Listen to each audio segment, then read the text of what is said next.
The last time I heard her voice, she said she would call me when she got home. She never made it home. I want to tell you her story, not because I want your pity.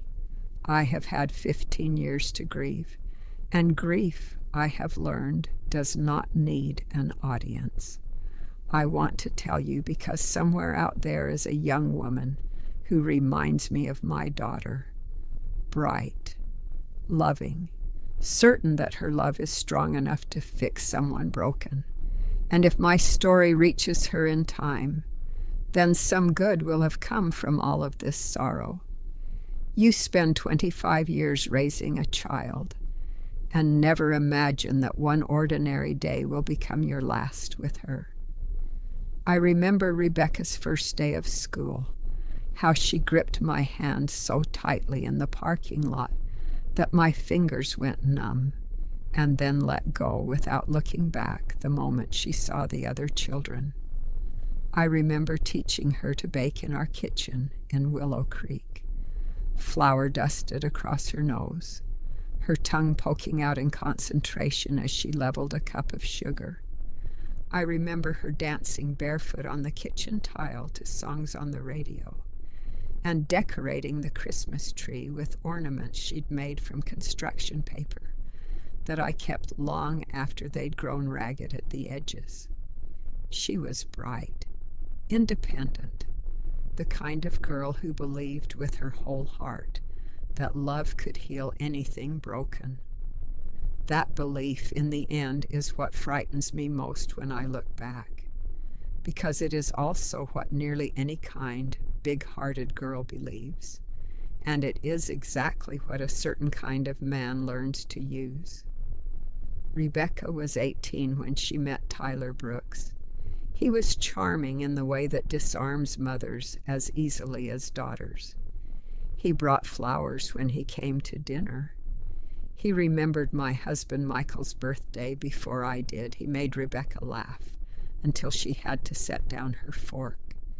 Within a year, he was talking about their future. A house, children, growing old together. We liked him.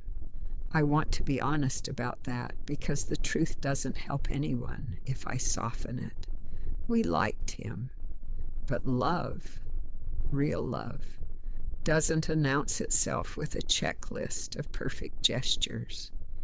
It reveals itself slowly in how a person behaves when they don't get their way, and slowly, so slowly that I almost didn't notice the difference between the man who used to bring flowers and the man emerging beneath him. Things began to change. Rebecca stopped coming to our Sunday dinners as often. When she did come, her phone sat face up on the table, and she'd glance at it the way a person glances at a clock when they're late for something important. She seemed anxious whenever it rang. She laughed less. I noticed. Michael noticed. Her best friend Sarah noticed before any of us. When I asked her about it, she smiled the way she used to smile as a little girl caught with cookie crumbs on her chin. "He's just protective because he loves me," she said. I have thought about that sentence more times than I can count in 15 years. Protective, as though love were a thing that needed to cage another person to keep them safe. Love should never make you afraid. I know that now with the certainty of a woman who has buried her only child. I wish I had known it loudly enough back then to make her hear me. The arguments became more frequent.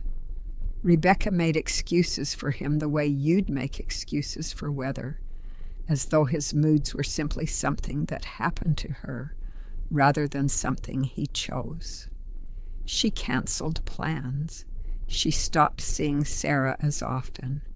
She grew thin in ways that had nothing to do with her body and everything to do with her spirit. One evening, after she'd come to dinner with eyes rimmed red, I sat beside her on the porch steps and took her hand. "Love shouldn't make you cry every week," I told her.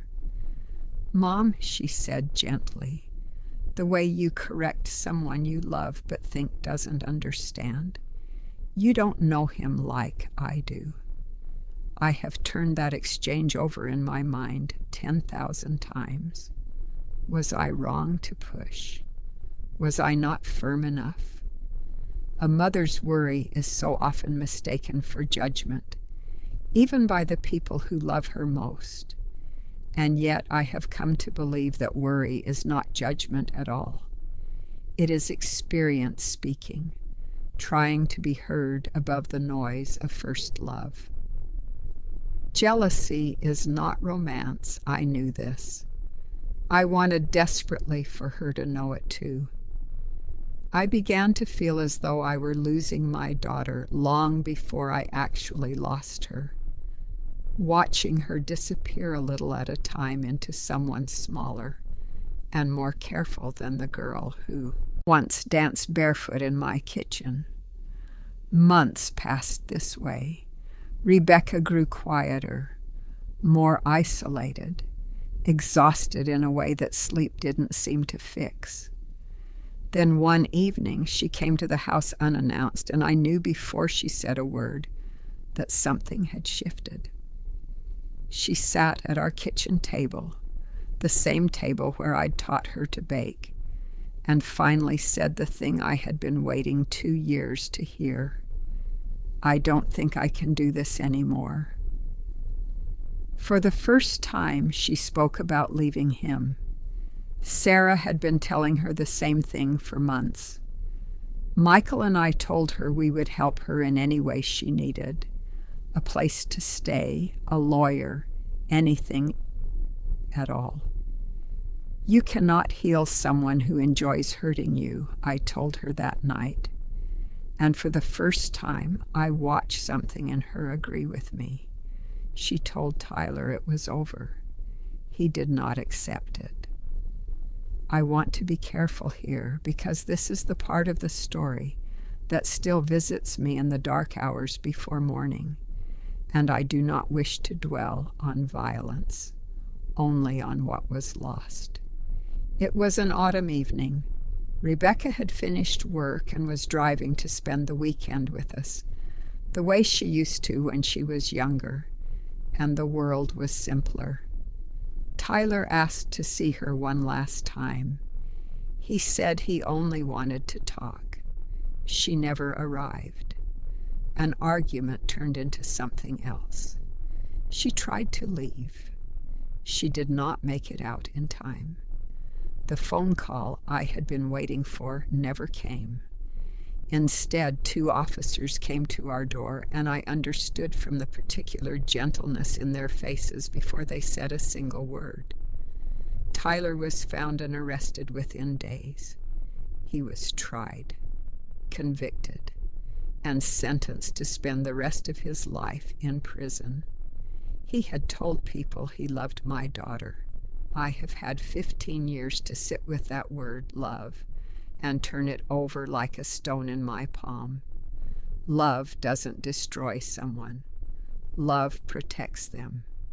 I still have her childhood drawings in a box in the closet, her birthday cards, her favorite sweater, soft and gray, folded in a drawer I open sometimes just to touch it. There is a voicemail on an old phone I have never been able to bring myself to delete. Just her voice, saying she loves me, saying she'll call when she gets home. Some grief grows quieter. It never leaves. I wonder, some nights, what her life would have become. Would she have married someone kind? Would she have had children who danced barefoot in their own kitchens? Would she still call me every Sunday? These questions never leave a mother's heart. They simply learn to live alongside it. If I could speak to my daughter one more time, I would not tell her that she made a mistake. I would tell her that she deserved peace I would tell her that real love never asks you to live in fear, that walking away from someone who hurts you is not weakness. It is courage, the hardest kind there is. And I would hold her for as long as I could. If you are listening to this and something in your heart feels wrong, please listen to that feeling. The people who love you often see the danger before you can, not because they doubt you, but because they love you enough to be afraid for you. There are people who love you. There are people who will help you. Your life is worth protecting. Sometimes the people who love you can see the storm long before you can. Please don't wait until it's too late.